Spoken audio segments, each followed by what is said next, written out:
What's up, guys, and welcome back to Planet Zoo. We're here at the No Name Zoo. So if you have an idea for this zoo, by all means, put it in the comments section below. We are doing animals for Americas, North, Central, and South. As you can see there, I'm just pointing out the entrance. That was the llamas. Those are the giant otters there. That's going to be our Galapagos giant tortoise area.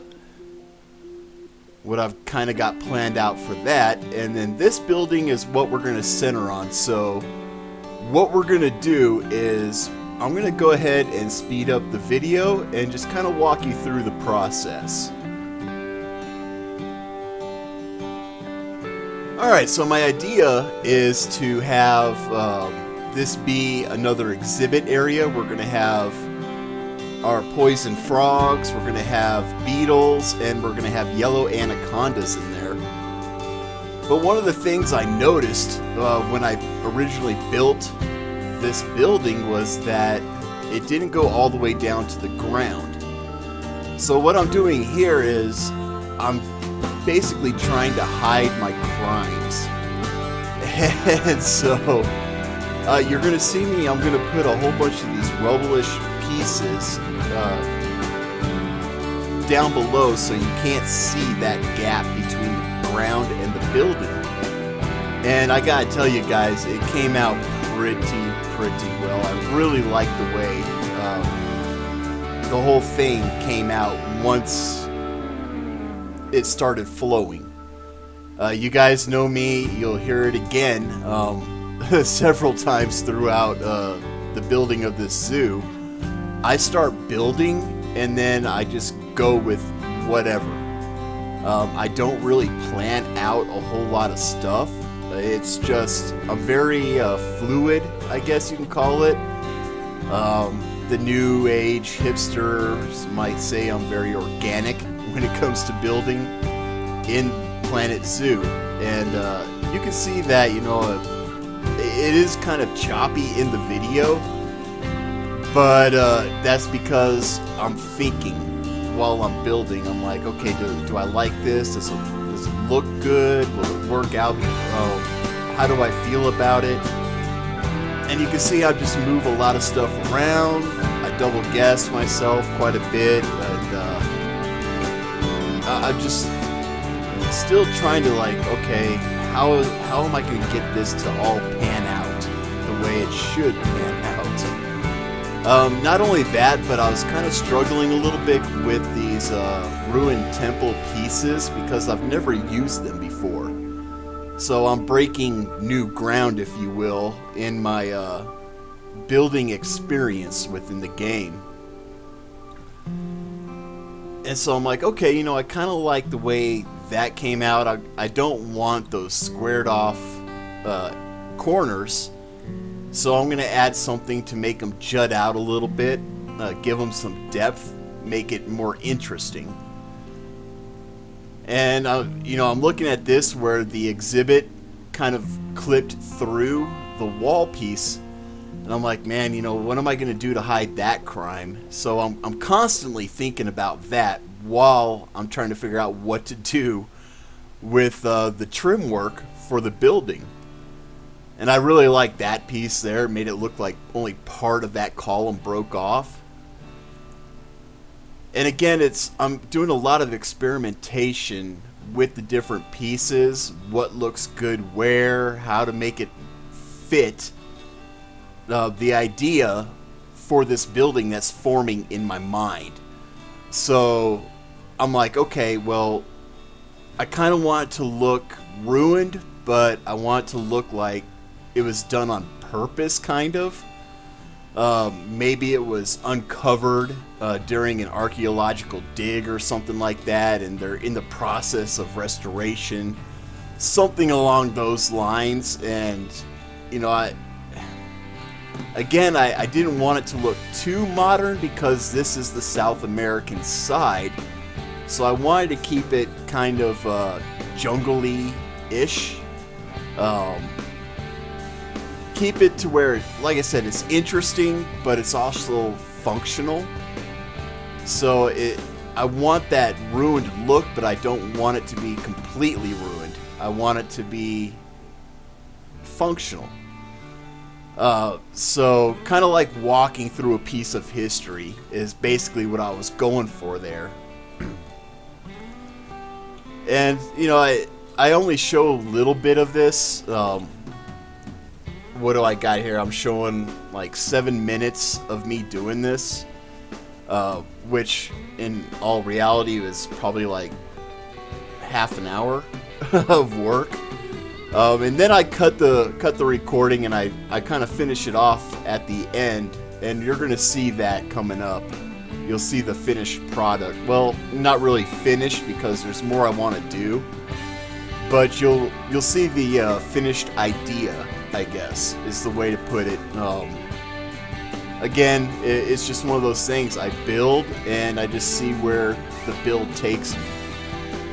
You know, and the whole point behind the rubble was to hide that gap between the ground and the building, but it turns out to be kind of a feature for the building, which I really like. I like the way that came out. And so I was like, okay, well, I got the front side done, I got the one side done, so now I got to do the back side, and then I got to do the side closest to where the mountains are going to be. And that's probably going to mostly be filled in with rocks and boulders and stuff like that where the mountain side is. Just because I think it'd be easier in the long run for me to do it that way. And I think it'll also cut down on piece count and stuff like that. Which, unfortunately, that's something we do have to be careful of with this game. If you put too much into buildings, after a time, you'll start lagging out. And you could do quite a bit before you start lagging out, but I'm keeping that in mind as well. I want this zoo to be able to run on most people's computers. So that's one of the things I keep in mind when I do my builds, is I try not to go too heavy on the piece count. That way, you know, your graphics processor isn't trying to do a whole lot. We're minimizing how much the GPU has to process by eliminating as many pieces as we possibly can. So that's just a little tip. Try to make your buildings interesting, but keep the piece count low, or as low as possible. So I'm going to cut out of the speed build here, and we're going to continue on with the finished product. Alright guys, so I kind of finished it. There's some touches that I want to do to this building here, but I'm not sure what I want to do. So if you have any ideas or suggestions, put it down in the comment section below, but I'll give you a little tour here. So you guys saw it. I was kind of doing some trim work and stuff like that, and I wanted to hide my crimes. As you saw, the exhibit was clipping through the walls, and so I put up this facade type thing, and it covered that just fine. And I really like the way it came out, because it looks like we uncovered something, like we uncovered a little temple or something like that. And it came out pretty good. I really do like the way it came out. There's some more garden work and whatnot that I want to do to the outside of this. I don't want it to make it look like it's entirely like a ruined temple, but I want it to give it kind of like a semi-ruined, semi-decrepit building, but also have it be like, oh, it's in the process of being restored. So that's kind of what I went with here. Like I said, guys, you know me and my building. I just start building and I see where it takes me. So that's what I did. So you got a pretty good look on the outside there. We come up on the inside, and yeah, I've done some stuff with this. Yeah. So, just to give you a little look on the inside, what we've got is we've got the golden poison frogs, which, oops, these cute little guys right there. And I've got the education on the corners because I had, it looked like this. And I didn't really like it on the ground level. I added this little column there because there was a small gap that I wanted to cover as well, which I did. Whoops. Over here we have the Lehman's poison frog, which are these cute little guys. I like those, man. They are so pretty. Moving on, we've got the Titan Beetles in this exhibit, which there's one right there. Whoops. Man, these camera controls. Big ugly there. And then we have the yellow anacondas. So I got one there hiding in the grass, and then the other one's over here curled up on this tree there. And the 3D facades for the windows weren't exactly working. You can see, well, that's a heat lamp, basking lamp there. Maybe I covered it all up, but I did cover it up with these green foliage walls. I did that to both sides, so yeah, you can, nope, you can't, never mind. Or can you? Yeah, there's a little bit of the 3D facade right there. But it wasn't really working. You saw a lot of this behind that, and I didn't really want that. So I covered that up as best I could.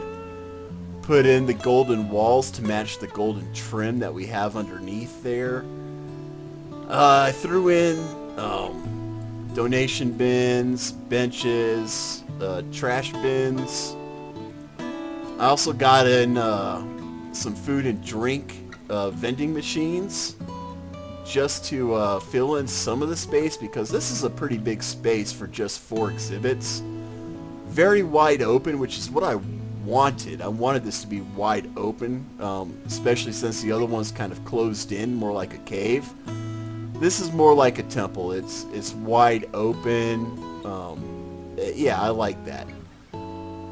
Up here, I just put in another like garden type thing just to spruce it up a little bit. Plus, I mean, it looks nice when you look through the glass up here. It really brings it together, in my opinion. Moving over this way, I kept the same type theme going with the gold trim, the golden walls, and here we got an Otter viewing, an elevated viewing, and I decided to go with elevated because everybody does underwater viewing nowadays, and I wanted to be a little bit different, give an elevated view of the otters from a different perspective. So we got like semi-underwater and ground viewing here if we go at the level of a lot of these people. And then we also have the same thing over here in Arachnia, where it just gives people a different view of the otters. So I wanted to do something different, bring it up, just for a different perspective. But that's basically this little temple area. I am looking for name suggestions as well for this exhibit area, the enclosure, whatever you want to call it. Like I said, there's still a lot of garden and rock work that I want to do. So I will be working on that. And yeah, the next episode we're going to be hitting up the Galapagos turtle area, which will be this section right in here. And my idea for this is I'm going to carry on the hills and kind of make this mountainous on this side, make a really mountain type area. And I'm going to have a waterfall coming down here. So the guests, when they go through, they're going to have this waterfall that they're going to pass underneath. Either way, whether they decide to go through the habitat itself or skip it and go around this way.